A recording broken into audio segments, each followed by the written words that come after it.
سيدنا محمد وعلى آله وأصحابه أجمعين. اللهم صل على سيدنا محمد وعلى آل سيدنا محمد كما صليت على إبراهيم وعلى آل إبراهيم في العالمين إنك حميد مجيد.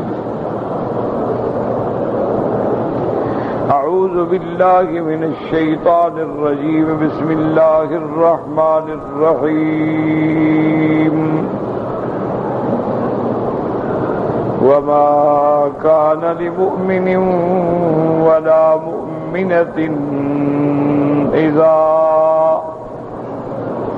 إذا قضى الله ورسوله أمرا أن يكون لهم الخيرة من أمرهم ومن يعص الله ورسوله فقد ضل ضلالا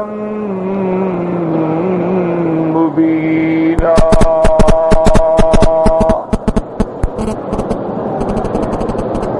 اللہ تبارک و تعالی نے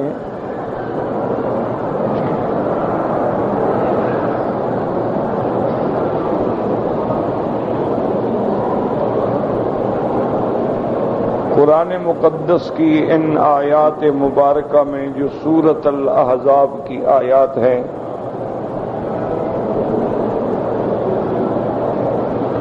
سرکار دو عالم صلی اللہ علیہ وسلم کی محبت اور اطاعت کا حکم فرمایا ہے. جیسا الحمدللہ آپ خلاصہ درس میں سن چکے ہیں کہ اس ساری صورت میں حضور صلی اللہ علیہ وسلم کی عظمت، حضور صلی اللہ علیہ وسلم سے محبت اور حضور صلی اللہ علیہ وسلم کو ہر قسم کے ایذا سے بچانا.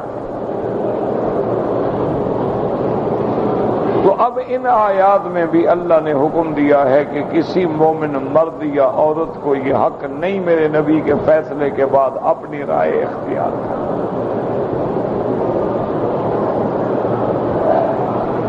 اور جس نے اللہ کے رسول کی نافرمانی کی وہ بہت دور گمراہی میں جا پڑا.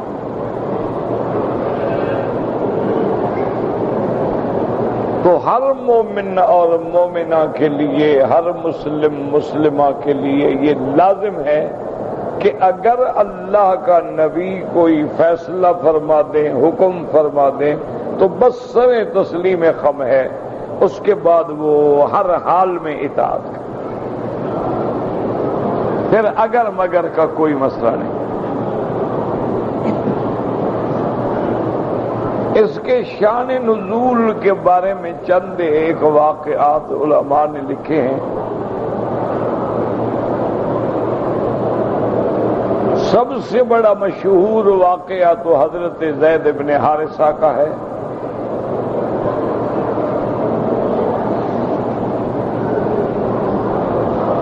کہ حضرت زید بن حارثہ جو تھے یہ چھوٹی سی عمر میں ان کو کسی قبیلے والے نے پکڑ کے غلام بنا کے بیچ لیا. تو ایک روایت میں آتا ہے کہ سوق کے عکاظ میں جب یہ نیلام ہو رہے تھے تو حضور نے خود خریدا.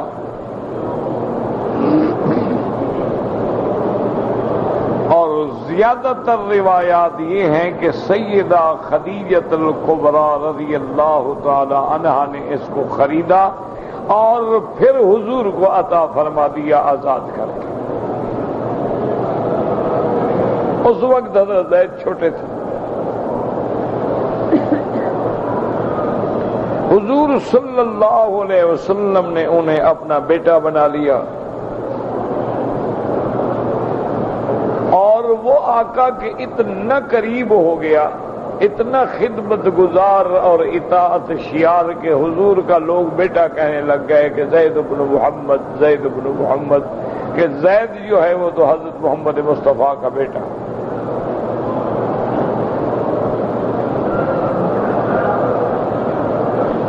جب حضرت زید بن حارثہ جوان ہوئے تو حضور صلی اللہ علیہ وسلم نے ان کے رشتے کے لیے اپنی حقیقی پھوپھی کی بیٹی زینب بنت جہش کے لیے پیغام بھیجا۔ یہ زینب بنت جہش جو ہیں یہ حضور پاک کی حقیقی پھوپھی کی بیٹی ہے۔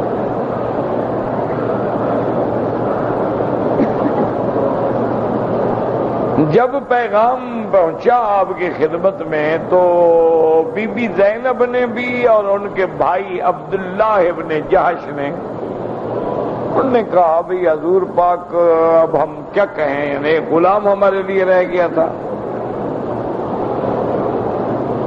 ہم قرشی ہیں، ہم اعلیٰ نسب سے تعلق رکھتے ہیں، حضور نے ہمارے لیے غلام کا رشتہ تجویز کر دیا، ہم تو یہ رشتہ نہیں کر سکتے۔ تو اللہ نے یہ آیت نازل فرما دی کہ اگر اللہ کا نبی کوئی فیصلہ فرما دے تو پھر کسی کو چون چرا کی گنجائش نہیں۔ جب یہ آیت نازل ہوئی تو عبداللہ ابن جہش ہے، انہوں نے کہا یا رسول اللہ ہمیں رشتہ قبول ہے زید بن حارثہ کا، ہم نے جو تاخیر کی ہمیں اللہ معاف کر دے، آپ بھی معاف کر دیں، بس اللہ کا حکم ہے، بس آپ کا حکم ہے خلاص۔ تو زید بن حارثہ کی شادی جو ہے وہ بھی حضور نے فرمائی۔ 10 دینار اور 40 درہم حضور صلی اللہ علیہ وسلم نے حق المہر ادا کیا۔ 10 دینار جو ہیں وہ تقریباً 4 تولے سونا بنتا ہے اور 400 درہم جو ہے وہ 60 تولے چاندی بنتی ہے، یعنی 60 تولے چاندی اور 4 تولے سونا۔ اور اس کے علاوہ حضور پاک نے خاتون کے لیے، بی بی کے لیے ایک بہت اچھا جوڑا وہ بھی تیار کر کے دیا،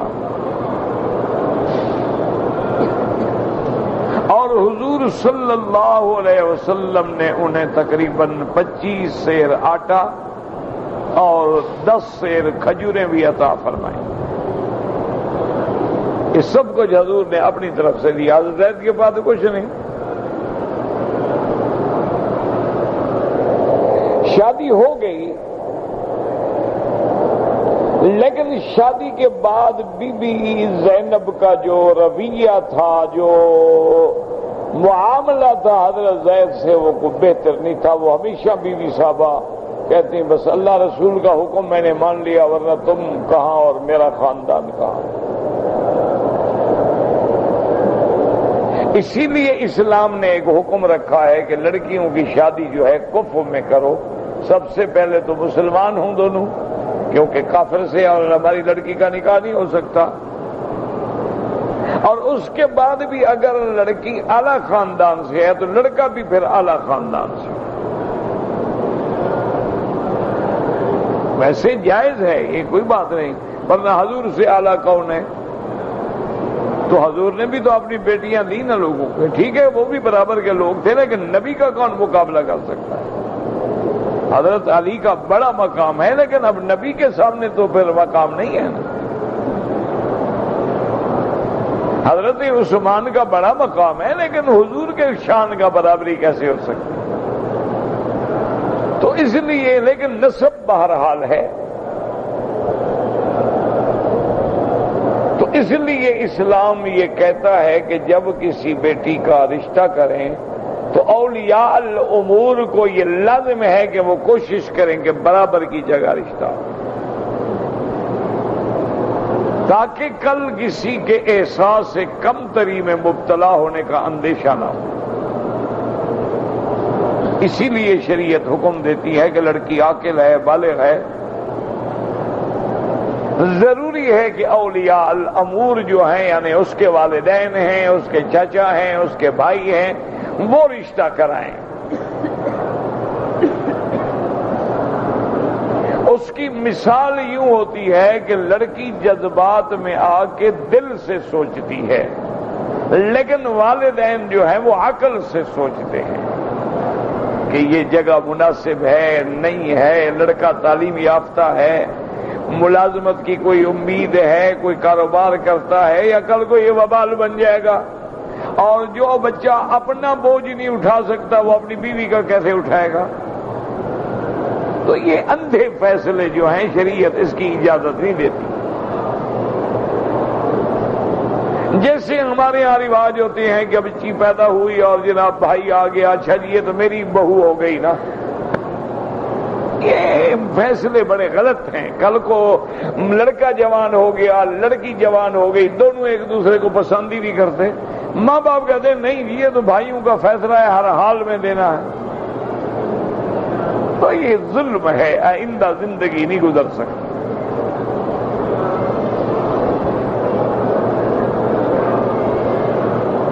اللہ نے لڑکی کو بھی اختیار دیا ہے، وہ اپنے خطیب کو دیکھے، خطیب کو بھی اختیار دیا ہے لڑکی کو دیکھے۔ اب ایک طرف ایک آدمی ہے ماشاءاللہ مثال کے طور پہ وہ ڈبل ایم اے ہے، پی ایچ ڈی ہے، دوسری طرف لڑکی جاہل ہے، تو کیسے گزارا ہوگا؟ یا ایک طرف لڑکی بیچاری جو ہے وہ ایم اے ہے اور لڑکا جاہل ہے، ظلم تو وہ قبول کر لے گی کہ ماں باپ کہتے ہیں کیا کروں، لیکن اس کا اٹھنا بیٹھنا، تہذیب، تمدن، لباس، ایک تعلیم یافتہ کا اور ایک جاہل کا آسمان زمین کا فرق ہے۔ تو بہرحال حضرت زید کے ساتھ ان کی نہ بنی۔ تو حضرت زید رضی اللہ تعالی عنہ نے حضور سے عرض کیا کہ یا رسول اللہ میرا گزارا نہیں ہو سکتا، میں چاہتا ہوں کہ طلاق دے دوں زینب کو۔ حضور نے فرمایا کہ نہیں، امسک علیک زوجک، ایسا نہ کرو، پہلے تمہارا رشتہ لیا، نکاح کرایا، تمہارا برادری ناراض ہے، اب طلاق دیتے ہو، ایک اور میرے لیے مسئلہ کھڑا کرتے ہو۔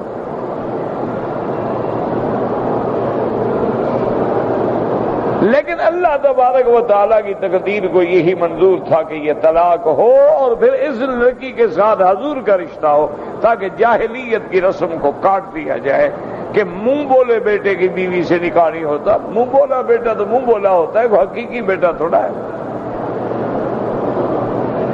تو بعض علماء فرماتے ہیں کہ اس بارے میں یہ آیات نازل ہوئی، اور بعض علماء نے ایک دوسرا قصہ بھی لکھا ہے، ایک صحابی تھے حضور کے جلیبیب، وہ بیچارے کوئی شکل کے اعتبار سے خوبصورت نہیں تھے،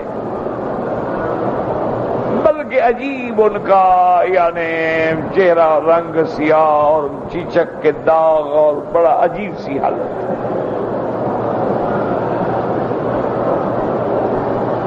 انہوں نے آگے حضور سے عرض کیا کہ یا رسول اللہ اب اتفاق ہے اللہ نے میری شکل ایسے بنائی، مجھے کوئی رشتہ ہی نہیں دیتا، ایک بندہ غریب ہو اور خوبصورت بھی نہ ہو۔ حضور نے فرمایا کہ تم فلاں انصاری کے پاس جا کے میرا سلام کہو اور اس کو کہو حضور نے بھیجا ہے، تم اپنی بیٹی کا رشتہ مجھے دے دو۔ وہ جب گیا تو اس نے کہا کہ بھائی میں اپنی بیوی سے پوچھ لوں پھر میں جواب دوں گا۔ اس نے کہا ٹھیک۔ اس نے آگے اپنی بیوی سے کہا کہ حضور صلی اللہ علیہ وسلم نے جلیبیب کا رشتہ بھیجا ہے۔ تو وہ تو عورت تھی نا، اس میں تو صبر نہیں تھا، وہ تو بہت زیادہ ناراض ہو گئی۔ اس نے کہا اچھا حضور کو میری بیٹی کے لیے یہی ملا تھا، میرے پاس فلاں کا رشتہ آیا میں نے ٹال دیا، فلاں کا آیا میں نے ٹال دیا، میری چاند جیسی بیٹی ہے میں اس بندے کو دے دوں؟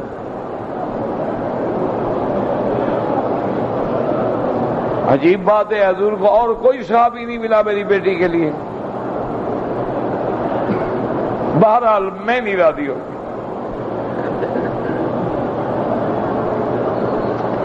تو خاوند نے کہا کہ ٹھیک ہے اگر تمہارا منشا نہیں ہے تو ماں ہو تم، نے اس بیٹی کو جنم دیا ہے، پالا ہے، پوسا ہے، تمہارا حق ہے، تم راضی نہیں ہو تو پھر میں بھی تمہارے ساتھ ہوں۔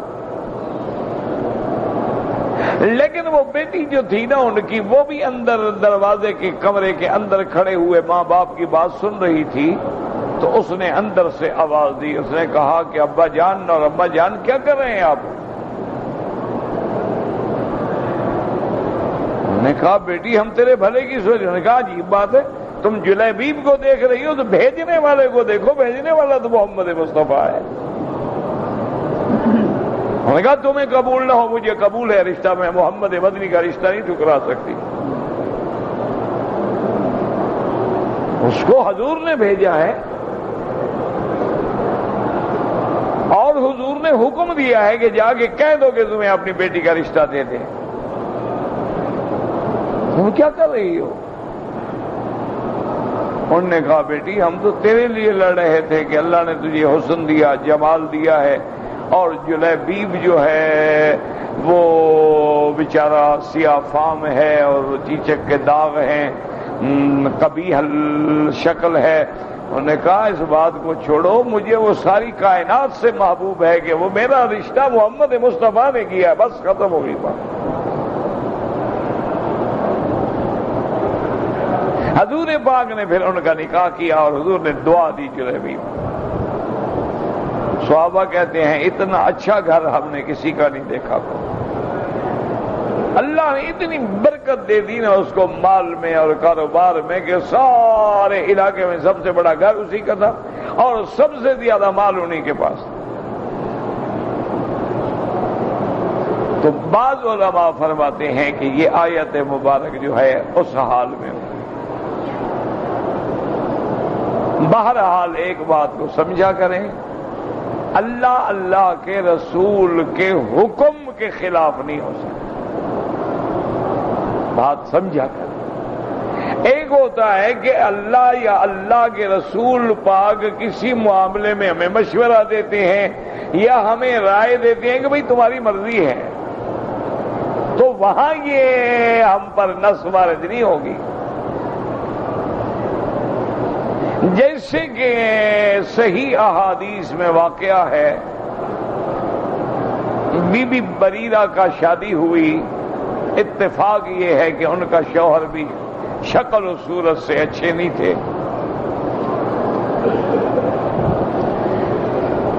تو بی بی بریرہ حضور کی خدمت میں آئی اور اس نے کہا کہ یا رسول اللہ، واللہ خدا کی قسم ہے میرا شوہر اور میں اکٹھے نہیں رہ سکتے۔ یا رسول اللہ وہ دور سے آتا ہے، میں دیکھتی ہوں مجھے نفرت ہو جاتی ہے، جب مجھے نفرت ہو جائے تو میں خاوند کے حقوق کیسے ادا کروں گی؟ حقوق تو محبت میں ادا ہوتے ہیں کہ میاں بیوی میں محبت ہو، الفت ہو، بیوی خاوند کے انتظار میں ہو، خاوند کام کر کے معاملات دنیا کے نبھا، تھکا ہارا گھر جائے، اس کے چہرے پہ نظر پڑے تو خوش ہو جائے۔ آگے بیوی تیار ہے، اس نے غسل کیا ہے، کپڑے پہنے ہیں، کھانا وانا چائے، خاوند کے ہر مزاج کے مطابق جی تیار ہے، خاوند کو بٹھایا ہے سکون کے ساتھ اور اس کے بعد اس کی ضرورت پوری کی ہے۔ اذا رأتہ سرت، حضور نے فرمایا بیوی وہ اچھی ہوتی ہے جب نظر پڑے تو خاوند خوش ہو جائے۔ یہ نہیں ہے کہ جب نظر پڑے تو 18 دن کی لعنت اس کے سر پہ برس رہی ہو، نہ غسل ہے، نہ تیل ہے، نہ کنگھی ہے، اللہ کا قہر ہے سامنے کھڑا ہے، رات کو بچہ دیکھے تو ڈر جائے گھر میں جن ہے یا ماں آئی ہے۔ 8 دن کپڑے نہیں بدلے، بدبو محلے والوں کو نہیں سونے دیتی، خاوند کیا کرے غریب؟ یہ دیکھا نہیں ہے کہ بعض آدمی کی وہ میل جو ہے نا کپڑوں کے تاروں کے اندر گھس جاتی ہے، اگر آپ کے ساتھ گاڑی میں بیٹھ جائیں 3 دن گاڑی سے بدبو نہیں نکلتی۔ اچھا وہ تو ڈھیٹ ہو جاتے ہیں، عادی ہو جاتے ہیں نا، وہ بدبو سونگ سونگ کے ناک میں چڑھ گئی خلاص، ان کو تو کچھ بھی نہیں ہوتا۔ عذاب میں تو دوسرا ہوتا ہے، نماز میں قریب کھڑے ہو جائیں تو آدمی کو صورت بھول جاتی ہے میں کیا پڑھ رہا تھا، غسل کرنا نہیں، بنیان بدلنی نہیں۔ فیصلہ کر رکھا ہے انشاءاللہ پیدا ہوئے تھے ماں باپ نے غسل دیا تھا مریں گے تو مولوی نہلائے گا.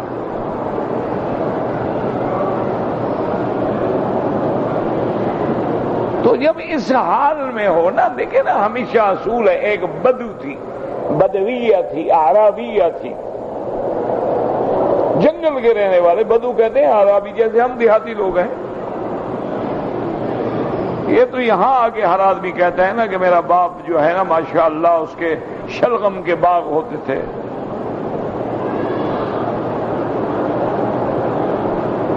اس الو کو پتہ نہیں ہے کہ شلغم کے باغ نہیں ہوتے، کھیت تو ہوتے ہیں، باغ نہیں ہوتے شلغم کے. ہمارے علاقے میں کچھ آئے تھے، ان کو زمینیں ملی نا، وہ ہندو کی اپنا مہاجروں کو اور مہاجروں کی ان کو، یعنی وہاں جو چھوڑا ہے وہ ہندو کو ملی، ہندو کی زمینیں ان کو ملی. تو ہمارے علاقے میں ہے، وہ مظفر گڑھ کے علاقے میں، علی پور کے علاقے میں انار کا بہت باغ ہوتے تھے. اب اللہ جانے ہوتے ہیں نہیں ہوتے، بہرحال انار کے بڑے درخت ہوتے تھے، بڑے باغ ہوتے تھے اور انار مشہور تھا. اچھا خدا کی شان یہ ہے جب موسم ختم ہو جائے وہ سوکھ کے لکڑی بن جاتا ہے، بالکل ایسے معلوم ہوگا لکڑی کھڑی ہے، نہ پتا نہ ٹہنی نہ کچھ. ان کو جو وہ علاقہ ملا انہوں نے کہا ملازموں سے بابا یہ کاٹ دو، یہ سوکھی لکڑیاں ہم کیا کریں گے؟ انہوں نے کہا حضرت یہ تو انار کا باغ. انہوں نے کہا نہیں انار ایسے ہوتے ہیں بھلا، ہمارے باپ دادے کے انار تو چھتوں پہ لہلاتے تھے.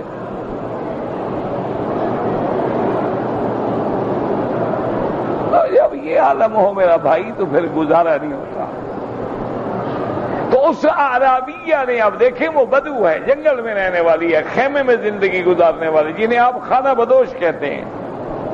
یہاں گھاس دیکھا اپنا مال لے کے چل پڑے. اس نے جب اپنی لڑکی کی شادی کی نا تو لڑکی کو بلا کے کہا کہ دیکھیں بٹیا آج تم اپنے شوہر کے گھر جا رہی ہو، میری ایک نصیحت یاد رکھنا، تمہارے سر سے لے کر پاؤں تک تیرے خامد کو تیرے بدن سے تیرے کپڑے سے کبھی بدبو نہ آئے، تم ہمیشہ آباد رہو گی. بس ایک نصیحت میری پلے باندھ لو کہ تمہارے کپڑوں سے، تمہارے لباس سے، تمہارے بدن سے، سر سے لے کر پاؤں تک جو ہے خامد کو کبھی ہوا نہ آئے بری. بس سمجھو تم آباد ہو. ایک لفظ میں، ایک دیکھیں بدو ہے، عربیہ ہے، ایک لفظ میں ہدایت کر دی. بو تو نہیں آئے گی نا، صاف رہے گی تو بو نہیں آئے گی.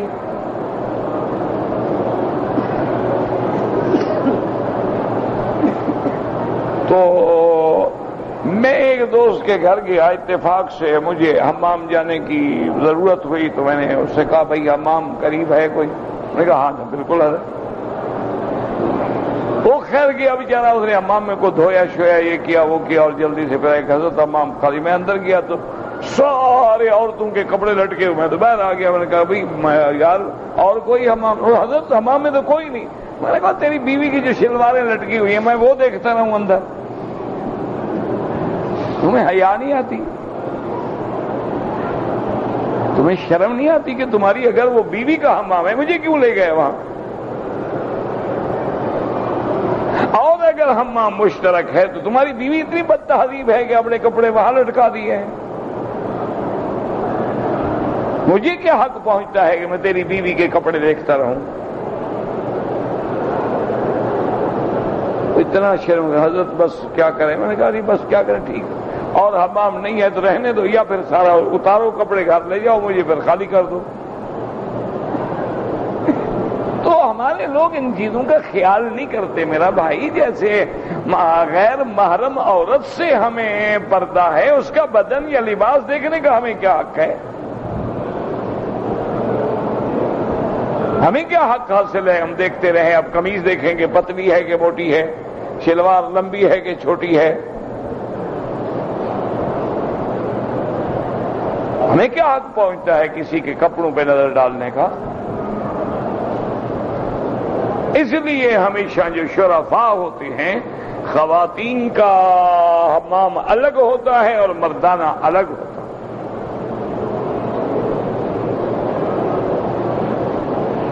اس کے ہر چیز پر حجاب ہے، پردہ ہے. وَلَا يُبْدِينَ زِينَتَهُنَّ إِلَّا لِبُعُولَتِهِنَّ، یعنی باہر کا لباس بھی وہ کسی پر نہیں ظاہر کر سکتی مگر اپنے خاوند پہ۔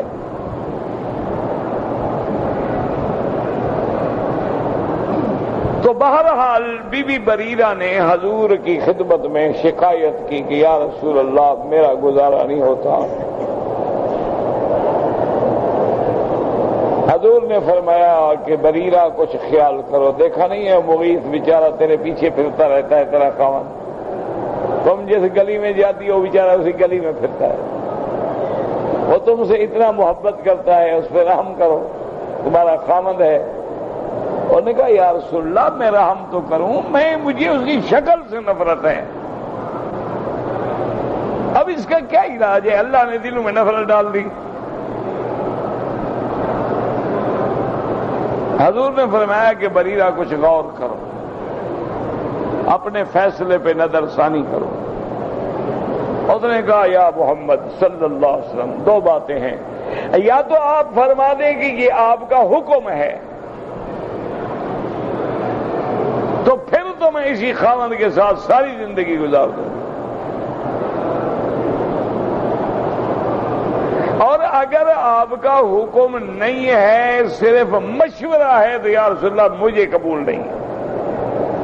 حضور نے فرمایا نہیں، حکم نہیں۔ حضور بھی تو رحمت للعالمین تھے نا، کسی کو مشکل کا حکم کیوں دے؟ حضور تو والدین سے بھی زیادہ شفقت فرمانے والے ہیں۔ حضور صلی اللہ علیہ وسلم کو تو اللہ نے فرمایا ہے کہ رؤوف ہیں، رحیم ہیں، رحمت للعالمین ہیں، وہ کسی کو تکلیف کیوں دیں؟ حضور نے فرمایا میرا حکم بالکل نہیں۔ اس نے کہا حضور حکم نہیں ہے، مشورہ ہے تو میں قبول نہیں کر سکتی۔ آپ نے فرمایا اچھا بریرہ بات سنو، اب طلاق کا مطالبہ تم نے کیا ہے، مغیث نے تو طلاق نہیں دی، یہ مطالبہ عورت کی طرف سے ہے اور اسی کو خلو کہتے ہیں شریعت میں، تو اب تمہیں حق المہر بھی اور جو کچھ اس نے تمہیں دیا تھا زیور، کپڑا، لباس سب واپس کرنا ہوگا۔ انہوں نے کہا یا رسول اللہ مجھے جو کچھ دیا ہے نا میں وہ بھی واپس کرتی ہوں، اور کچھ مانگتا ہے وہ بھی لے لے مجھ سے، بس مہربانی کرے میری جان چھوڑ۔ تو اس لیے ہمیشہ یہاں ایک ہے حکم رسول کا، اس کا انکار کفر ہوتا، اللہ کے رسول کا انکار اللہ کا انکار ہے اور اللہ کا انکار کفر ہے۔ اس حضور کی اطاعت اللہ کی اطاعت، حضور کی نافرمانی اللہ کی نافرمانی۔ یاد رکھا کرو بعض مسائل ایسے ہوتے ہیں کہ جن میں قرآن حدیث میں صراحتاً ہمیں حکم نہیں ملتا، بات کو سمجھا کر۔ مثال کے طور پر جیسے آج کل ایک آدمی مریض ہے یا ایکسیڈنٹ ہے یا تھیلیسیمیا کی بیماری ہے، اس سے لازماً بلڈ دینا پڑتا ہے، خون دینا پڑتا ہے۔ تو اب یہ خون دینے والا مسئلہ جو ہے نہ قرآن میں ہے نہ حدیث میں ہے، چونکہ حضور کے زمانے میں تو یہ تھا ہی نہیں نا کہ خون دیا جائے۔ وہاں اس زمانے میں تو ابھی میڈیکل اتنا ایڈوانس نہیں ہوا تھا کہ بلڈ لگایا جائے اور پھر بلڈ کو چیک کیا جائے بھی گروپ ملتا ہے کہ نہیں ملتا ہے، نہ ملے تو موت ہے، یا بلڈ تو گروپ تو مل گیا لیکن اس میں ایڈز ہے تو اس کو بھی ایڈ ہو جائے گی فوراً، اس کو خدا نہ خواستہ ہائپرٹائٹس ہے یعنی یرکان ہے تو جس کو اس کا خون لگائیں گے اس کو بھی ہو جائے گی، اس کو ٹی بی ہے۔ تو یہ تو امراض متعدیہ ہے کہ کہیں تھوک بھی دے ٹی بی والا تو وہاں بھی بیماری پھیل جاتی ہے۔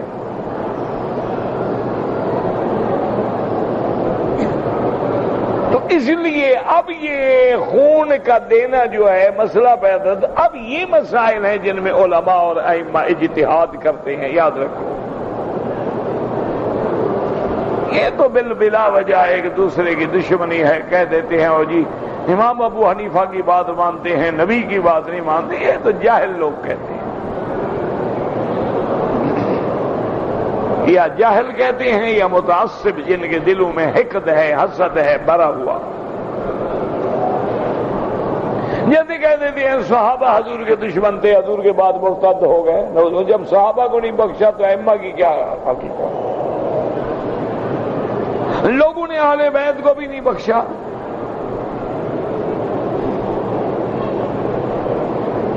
اصل میں یہ بات نہیں. تمام ائمہ فقہاء یا تمام ائمہ محدثین یاد رکھو اصل کیا ہے؟ قرآن اور حدیث رسول اللہ. اسی لیے حضور نے اپنے صحابی کو جب یمن بھیجا تو فرمایا کہ تم ان کے درمیان کیسے فیصلہ کرو گے؟ اگر کوئی تمہارے پاس مقدمہ آئے، جھگڑا آئے، قضیہ نے کہا یا رسول اللہ بکتاب اللہ، جو اللہ کا حکم ہوگا. حضور نے فرمایا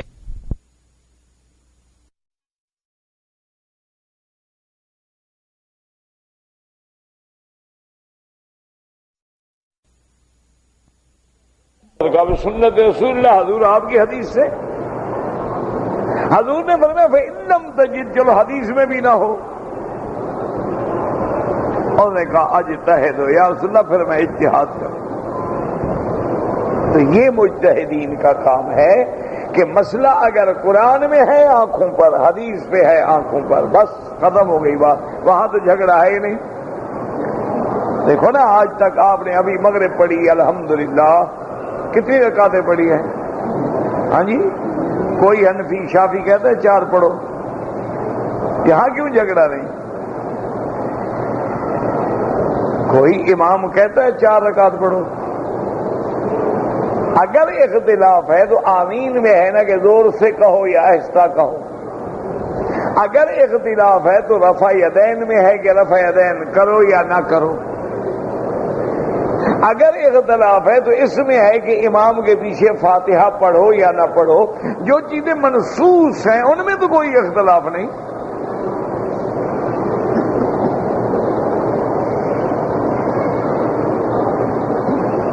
اب وہاں اختلاف کیوں ہوا یاد رکھو، اس کی وجہ بھی یہ ہے کہ حدیث مبارک میں 2 حدیثیں آ گئیں.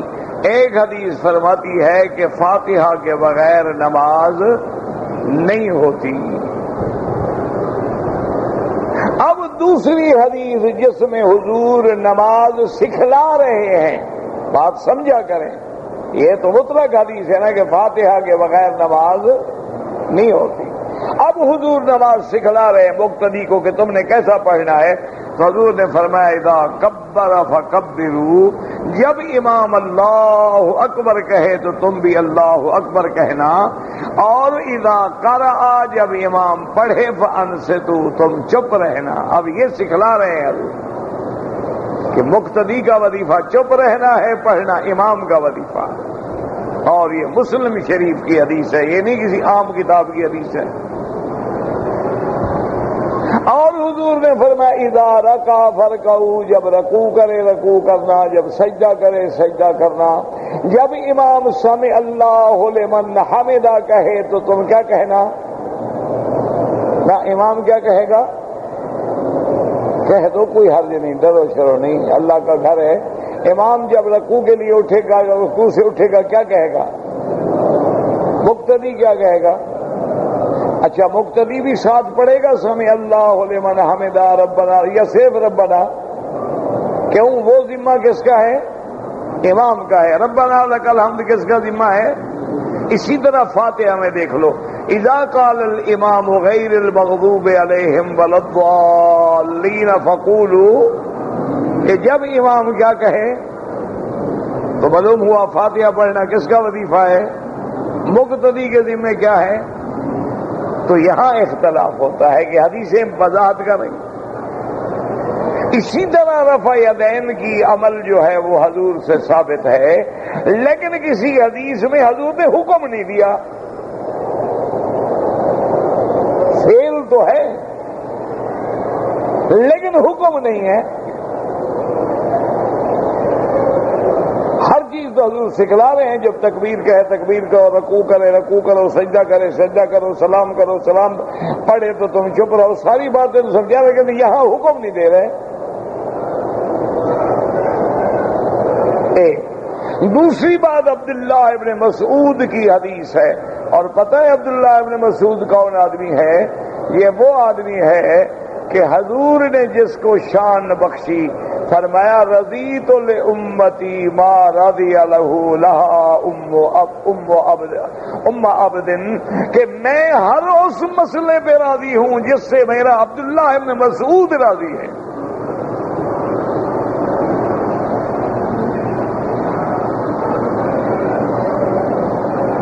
رضیت لامتی یعنی اتنا بڑی شان ہے کہ جس مسئلے میں عبداللہ ابن مسعود نے فیصلہ کر دیا تو فرمایا میں بھی راضی۔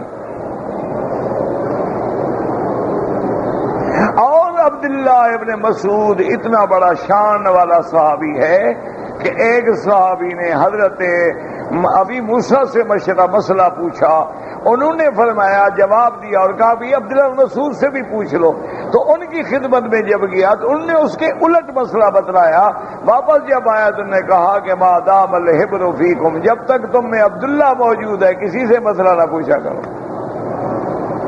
اتنا بڑا آدمی ہے عبداللہ بن مسعود۔ وہ کہتے ہیں کہ الا اصلی بکم صلاۃ رسول اللہ ہے، ساتھیوں سے کہا آؤ میں تمہیں دکھاؤں نماز حضور نے کیسے پڑھی، تو آپ نے رفع یدین نہیں کی الا فی تکبیرۃ الاحرام، صرف پہلی دفعہ ہاتھ اٹھائے بعد میں نہیں اٹھائے۔ تو اب جب یہ حدیثیں آ گئیں، ایک امام نے اس حدیث کو لے لیا، ایک امام کی فہم نے اس کو لے لیا، کوئی جھگڑے کی بات تو ہے ہی نہیں۔ یہ تو بلا وجہ ہم حضور کی امت کو لڑا رہے ہیں، تیری نماز نہیں، تیرا فلان، یعنی جو نماز نہیں پڑھتا اس کو نہیں کہتے پڑھو، جو پڑھ رہا ہے اس کی نہیں ہوتی، جو تراویح نہ پڑھے اس کو کچھ نہیں کہتے، جو 20 پڑھ لے اس سے ناراض ہو جاتے ہیں۔ اللہ کے بندو مل کے ان پہ محنت کرو، جو ایک رکعت بھی نہیں پڑھتا شریف، جو پڑھ رہا ہے۔ ہم تو اس دور سے گزر رہے ہیں کہ کفر متحد ہو گیا ہے اسلام کو مٹانے کے لیے، اور ہم فروعی مسائل پہ لڑ رہے ہیں، یہ امت روایات میں کھو گئی۔ اللہ سے ڈریں اور حضور کی امت کو اکٹھا رہنے دیں۔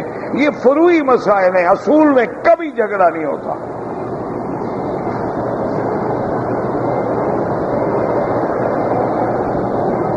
کہ بس جہاں اللہ اللہ کے، اب دیکھیں نا، اب بلڈ کا مسئلہ تھا، اب حضور کے زمانے میں مسئلہ ہی نہیں، تو بلڈ کا حکم کہاں سے ڈھونڈے، کون سی حدیث ڈھونڈے؟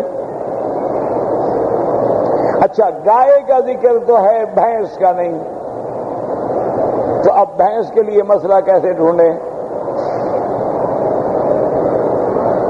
اچھا مچھر کا مسئلہ تو ہے کتاب میں، کھٹمل کا نہیں، اب حدیث سے کیسے ڈھونڈے کھٹمل کا حکم؟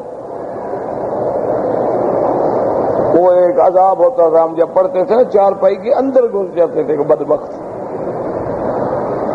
مچھر بھی بڑی بری بلا ہے، لیکن وہ اس سے بھی بری بلا ہے۔ ایک دفعہ حافظ اللہ وسایہ مرحوم، اللہ اس کی قبر پہ کروڑ رحمتیں کرے، بہت بڑا عالم، بہت بڑا خطیب تھے، نابینا تھے۔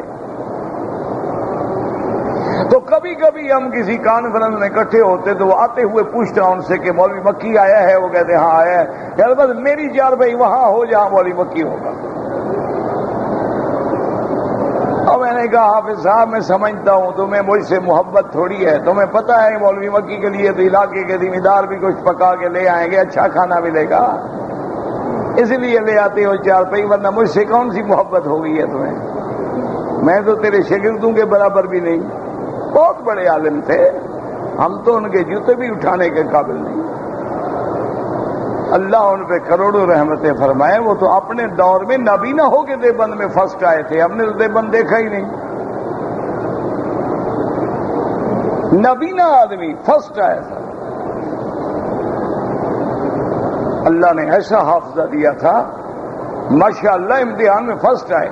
اچھا حضرت مدنی رحمت اللہ علیہ جو خوش ہوئے نا نتیجہ دیکھ کے، فرمایا اللہ صاحب مانگو آج کیا مانگتے ہو؟ انہوں نے کہا جی ایک بڑا دیگچہ حلوے کا بنا کے دے دیں، آج میں جا رہا ہوں گھر، ساتھ لے جاؤں گا۔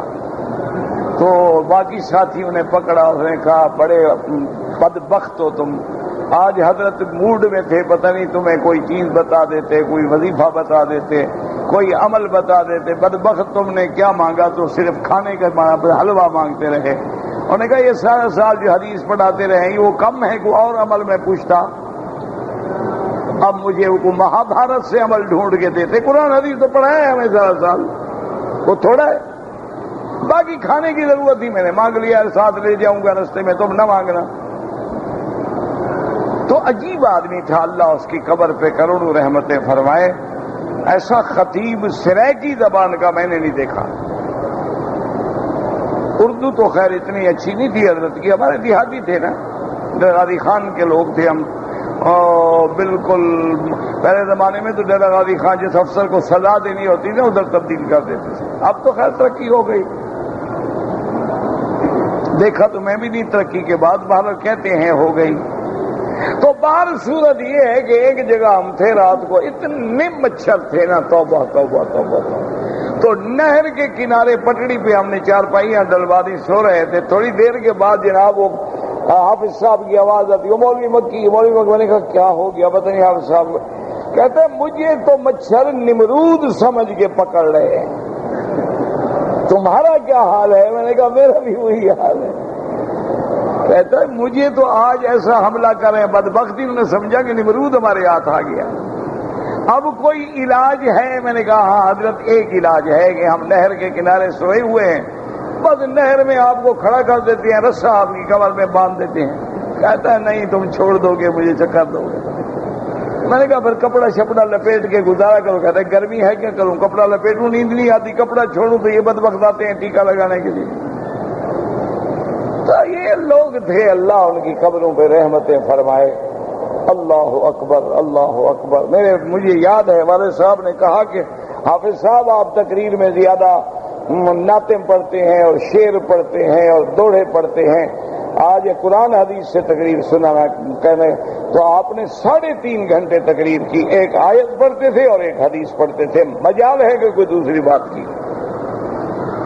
اتنا بڑا عالم تھا، اللہ اس کی قبر پہ کروڑوں رحمتیں فرمائے۔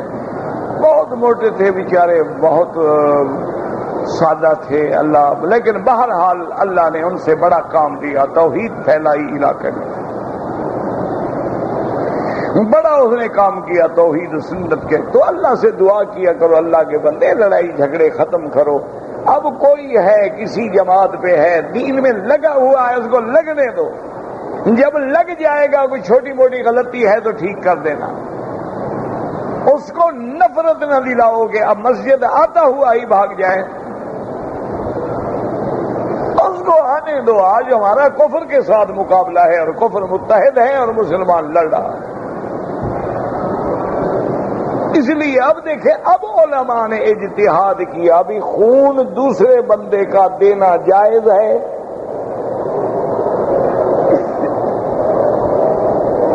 تو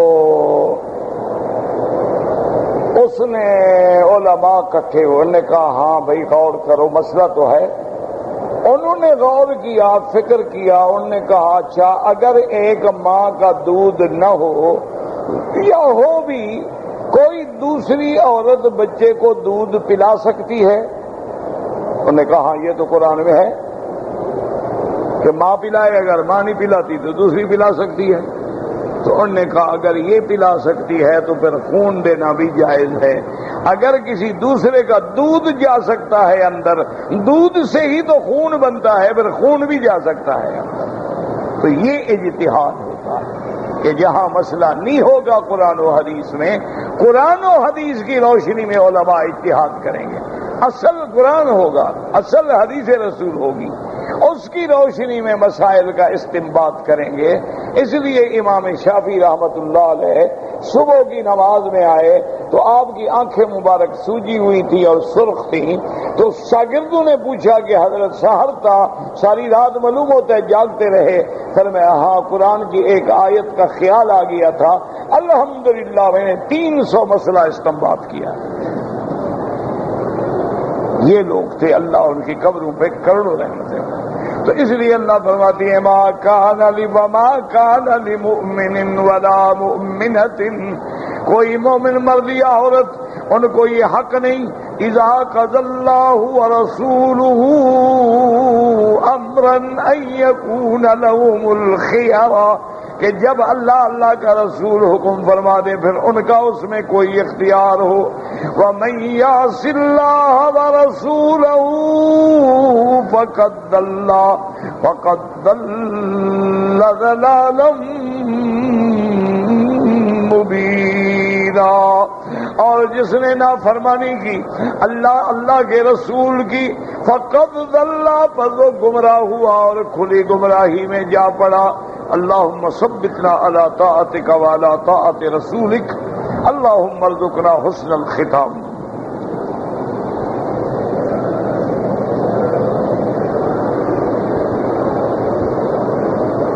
اپنے رشتہ داروں کے لیے میرا بھائی طواف کرو، اس کا طریقہ یہ ہے طواف اپنے لیے کرو اور دعا مانگو کہ یا اللہ ثواب جو ہے ہمارے فلاں عزیز کو عطا فرما۔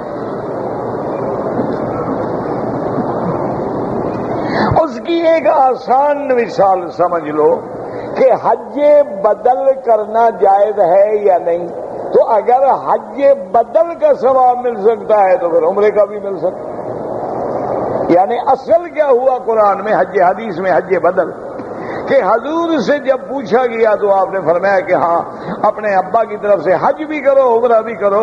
تو اگر حج جیسا عمل جس میں طواف بھی ہے، صفا بھی ہے، مینا بھی ہے، عرفات بھی ہے، احرام بھی ہے، مزدلفہ بھی ہے، قربانی بھی ہے، رمی جمرات بھی ہے، ساری عبادات کا مجموعہ ہے، اگر وہ بدل بن سکتا ہے تو اور عمل بھی ہو سکتا ہے۔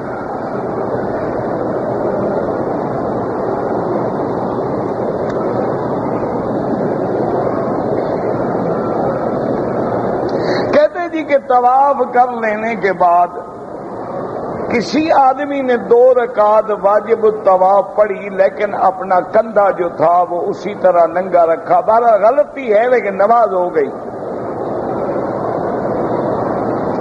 بلا وجہ کندھا نکال کے نماز پڑھنا نماز مکروہ ہو جاتی ہے، لیکن بہرحال ادا ہو گئی، کوئی نفل قضا کرنے کی ضرورت نہیں۔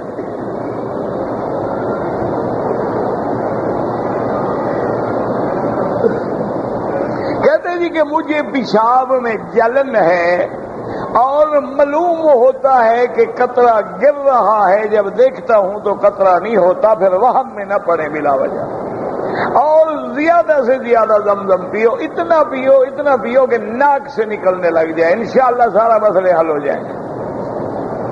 جب بھی آؤ نا نماز میں اتنا زمزم پیو نا، وہ جیسے ایک حافظ صاحب نے کھانا کھایا تھا، میرا کوئی بھائی ہوگا مولوی بھائی، کسی دعوت پہ گیا نا، اتنا کھایا کہ اب بیچارہ بے ہوش پڑا، اس اسٹریچر پہ اٹھا کے ڈاکٹر کے پاس لے گئے، کھاتے کھاتے بے ہوش ہو گیا نا۔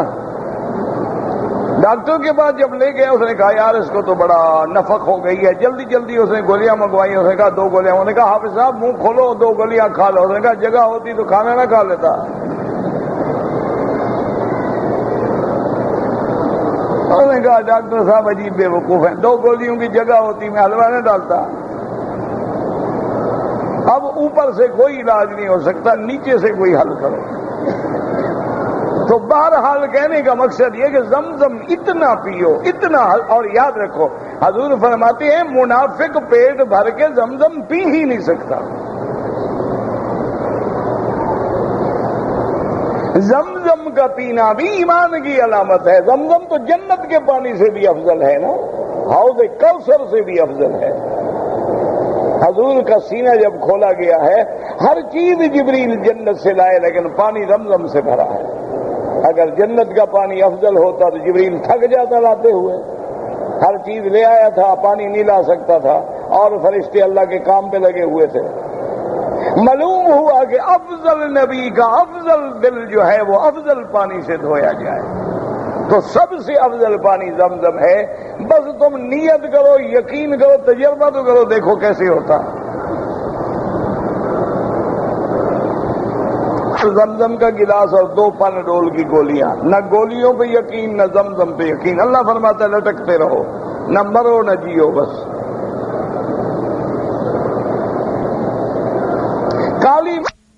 کالی مہندی جناب جائز نہیں ہے، باقی جو مرضی ہے لگاؤ۔ نمازیوں کے آگے سے گزرنا حرم ہو یا غیر حرم ہو منع ہے. اگر مجبوری ہو تو سجدے والی جگہ پہ پاؤں نہ آئے، دور ہو کے گزر جائیں.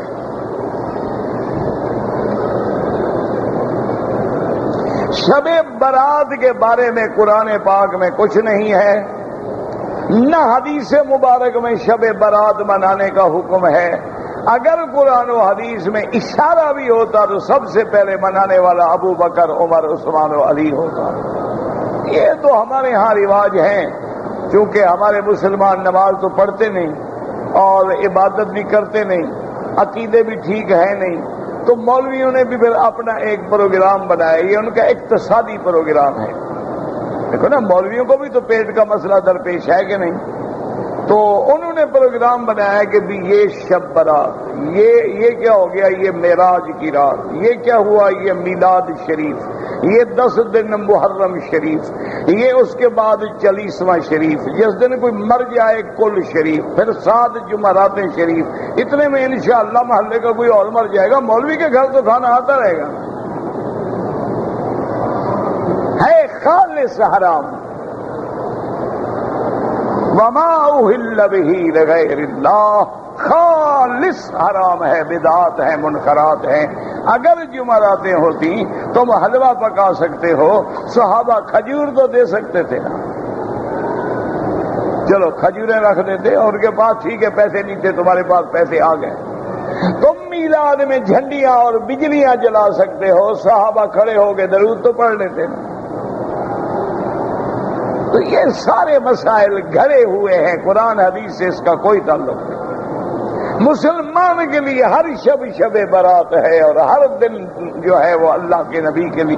اگر تیرا رات عبادت میں گزر گئی، شب برات ہے.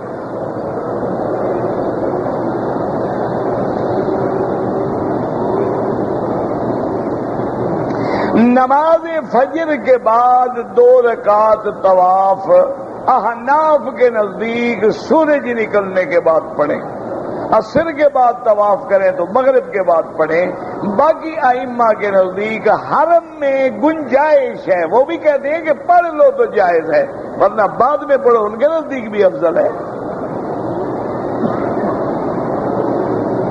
عمرہ 1 سے زیادہ بالکل 100 کریں.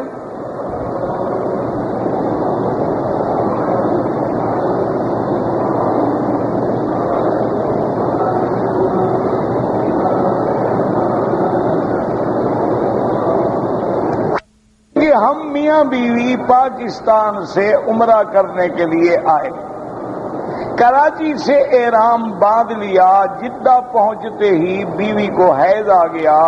میں نے عمرہ کر لیا، بیوی نے عمرہ نہ کیا.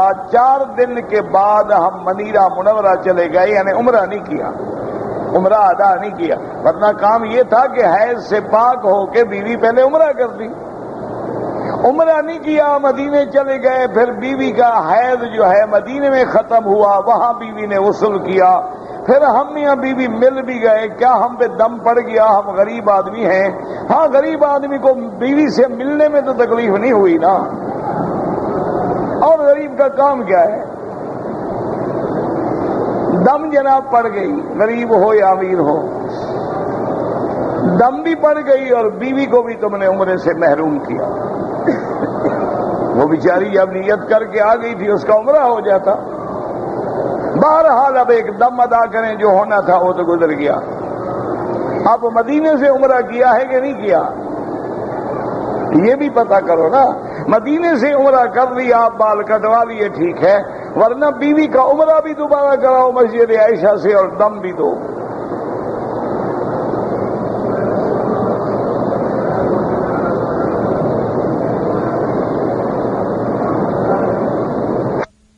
میں نے احرام باندھا میقات سے عمرے کا، بیت اللہ میں پہنچ کے طواف کر لیا، لیکن میرا بلڈ پریشر لو ہو گیا، طبیعت خراب ہو گئی، میں نے احرام کھول دیا. اس کے بعد صفا مروہ نہیں دوڑا اور بال بھی نہیں کٹائے. آپ کو دم بھی پڑ گئی اور بلڈ پریشر لو ہو گیا، تھوڑا نمک چکھ لیتے، ہائی ہو جاتا، بات ختم. کون سا ایسا مسئلہ تھا؟ یہ مشکل ہو گئی، آدھا گھنٹہ لیٹ جاتے طبیعت ٹھیک ہو جاتی، صفا مروا بعد میں دوڑ لیتے۔ یہی تو میں روتا ہوں نا کہ مسئلے بعد میں پوچھتے ہو جب غلطی کر لیتے۔ بہرحال اب آپ نے چونکہ صفا مروا نہیں دوڑا ہے، دم پڑ گئی۔ صفا مروا واجب ہے، ان الصفا والمروۃ من شعائر اللہ، اور آپ مہربانی کر کے جناب دم بھی ادا کریں اور بال بھی کٹوائیں۔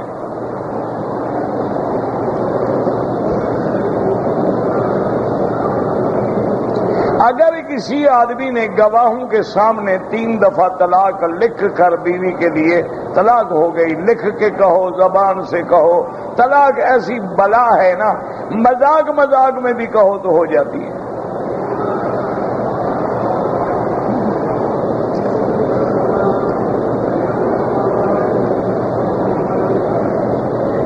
جو حنفی مسلک کے لوگ ہیں ان کے نزدیک مقتدی کے لیے فاتحہ پڑھنا ضروری نہیں ہے، ان کا عمل اس حدیث پہ ہے کہ امام کی قرات جو ہے مقتدی کی قرات ہے، اور امام احمد ابن حنبل رحمۃ اللہ فرماتے ہیں کہ نماز جہری ہے تو مقتدی قرات نہ کرے، اور اگر سری ہے اور قرات نہیں سن رہا ہے تو فاتحہ پڑھے۔ امام شافعی کے نزدیک ہر نماز میں مقتدی جو ہے فاتحہ پڑھے۔ اب میرا بھائی تم نے اتنا باریک لکھا ہے کہ میں پھر ایک اینک تبدیل کرواؤں؟ کیا کریں؟ قرآن کا احترام کیا کریں۔ بہرحال یہاں کے لوگ اللہ کا شکر ہے قدر کرتے ہیں، یہاں کے لوگ تم نے دیکھے کہاں ہیں؟ اس سارے مکے میں ایک بھی عرب نہیں بیٹھا ہوا، وہ تو سب ہماری برادری ہے، ہم بگڑے ہوئے ہیں۔ جو صحیح عرب ہیں آج بھی الحمدللہ وہ دین پہ قائم ہیں۔ یہ تو ہم نقلی بنے ہوئے ہیں نا، 10-20 سال ہو گئے، باپ آگے عرب بن گئے۔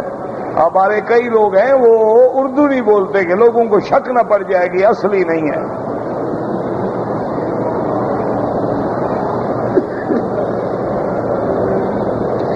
بلا وجہ آدمی ننگے سر نماز پڑھے مکروہ ہے، کپڑا نہ ہو تو جائز ہے، یہ نہیں کہ ہو تو اتار کے پھینک دو۔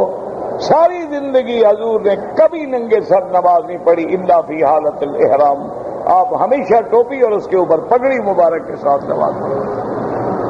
ربنا تقبل منا انك انت السميع العليم وتب علينا انك انت التواب الرحيم يا حي يا قيوم برحمتك نستغيث اللهم فرج هم المهمومين نفس كرب المكروبين وقض الدين عن المدينين واشفنا واشف مرضانا ومرضى المسلمين اللهم اجعل لنا وللمسلمين من كل هم فرجا ومن كل ضيق مخرجا ومن كل بلاء عافيا اللهم انا نسألك من الخير كله عاجله وآجله ما علمنا منه وما لم نعلم اللهم إنا نعوذ بك من الشر كله عاجله وآجله ما علمنا منه وما لم نعلم اللهم إنا نسألك من خير ما سألك منه نبيك محمد صلى الله عليه وسلم اللهم إنا نعوذ بك من شر ما استعاذك منه نبيك محمد صلى الله عليه وسلم عليك البلاغ